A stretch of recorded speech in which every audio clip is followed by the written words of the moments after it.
আজকে তোমাদের ক্লাস 4-এর ছাত্রছাত্রীদের জন্য ইতিহাসের প্রথম চ্যাপ্টার এর সমস্ত ছোট বড় প্রশ্নের উত্তর তোমরা আমার এই ভিডিওগুলোর মাধ্যমে জানতে পারবে। বিশেষত বই খুঁটিয়ে যে সমস্ত প্রশ্ন হয় তার পুঙ্খানুপুঙ্খ উত্তর তোমরা ভিডিওগুলোর মাধ্যমে পাবে। যে সমস্ত ছাত্রছাত্রী মিশনে অধ্যয়ন করছো তাদের জন্য বিশেষ সুবিধা হবে। আর আমার প্রিয় ছোট ছাত্রছাত্রীরা ভিডিওটা লাইক এবং সাবস্ক্রাইব করতে ভুলে যেও না। ওকে, প্রথম চ্যাপ্টারটি হলো প্রাচীন যুগ, যার সম্পর্কে তোমাদের সকলেরই একটা ধারণা আছে যে আমরা প্রাচীন যুগ বলতে কি বুঝি। অর্থাৎ সেই বহু লক্ষ বছর আগে যখন মানুষের প্রথম আবির্ভাব ঘটে সেই তখনকার ইতিহাস নিয়ে এই প্রথম অধ্যায়। স্টুডেন্টরা ঝটফট কোয়েশ্চেনগুলোর অ্যান্সার খাতায় লিখে ফেলো।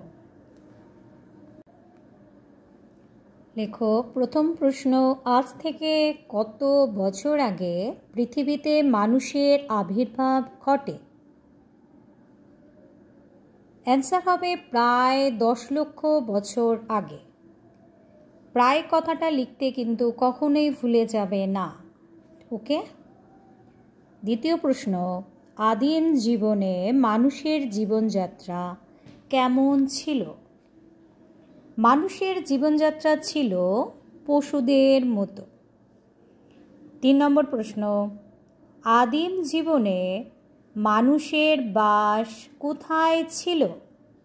ওকে, অ্যান্সার হবে খোলা আকাশের নিচে কিংবা গাছের কোটরে তারা বাস করত। 4 নম্বর প্রশ্ন, আদিম জীবনের মানুষরা কাকে বেশি ভয় পেত? ওকে, অ্যান্সার লেখো সবচেয়ে বেশি ভয় পেত বনের হিংস্র পশুদের। 5 নম্বর, মানুষের প্রবল প্রতিদ্বন্দ্বী কারা ছিল?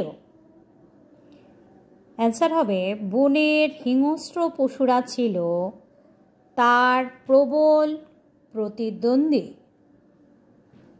6 নম্বর প্রশ্ন, আদিম অবস্থায় মানুষের সবচেয়ে বড় গুণ কী ছিল? অ্যান্সার হবে মানুষের সবচেয়ে বড় গুণ ছিল তারা কোনো দিনও হার মানেনি। প্রতিকূলতার সঙ্গে তারা লড়াই করেছিল প্রতিটা সময়। ওকে, 7 নম্বর প্রশ্ন লেখো আদিম মানুষের প্রথম হাতিয়ার কী ছিল? প্রথম হাতিয়ার ছিল গাছের ডাল।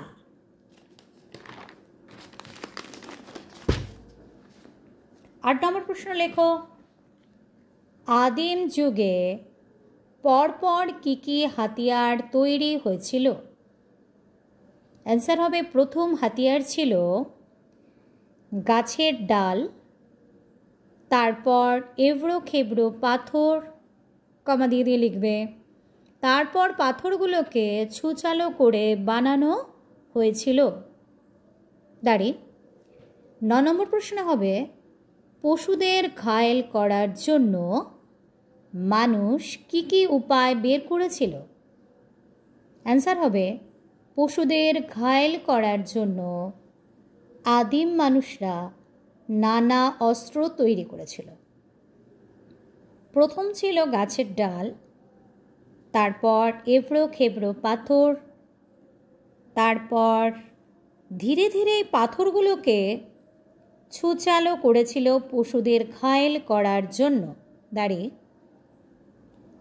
আরেকটি সহজ উপায় তারা বের করেছিল যে তারা একক লড়াইয়ের বদলে যৌথভাবে যুদ্ধ করার নীতি গ্রহণ করেছিল। ফলে খুব সহজেই তাদের ঘায়েল করতে পারত।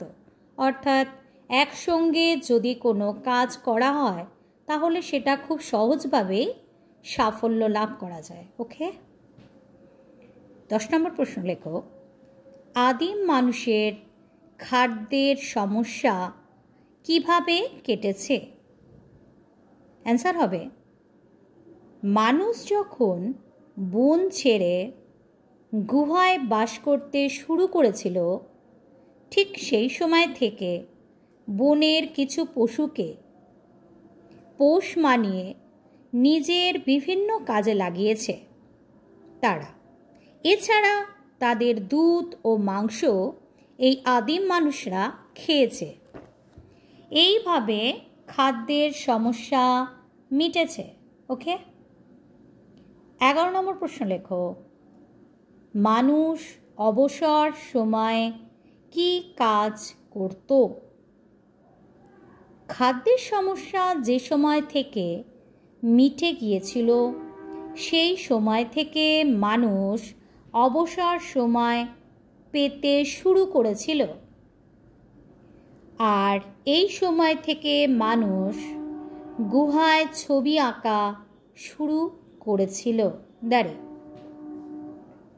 12 নম্বর প্রশ্ন, খাদ্য সংগ্রাহক কাকে বলা হয়? মানুষ যখন প্রতিনিয়ত লড়াই করে নিজের খাদ্য নিজে প্রতিদিন জোগাড় করত, সেই সময়কে খাদ্য সংগ্রাহক বলা হতো। নেক্সট প্রশ্নগুলির অ্যান্সার সেকেন্ড ভিডিওতে আছে, তোমরা দেখতে থাকো।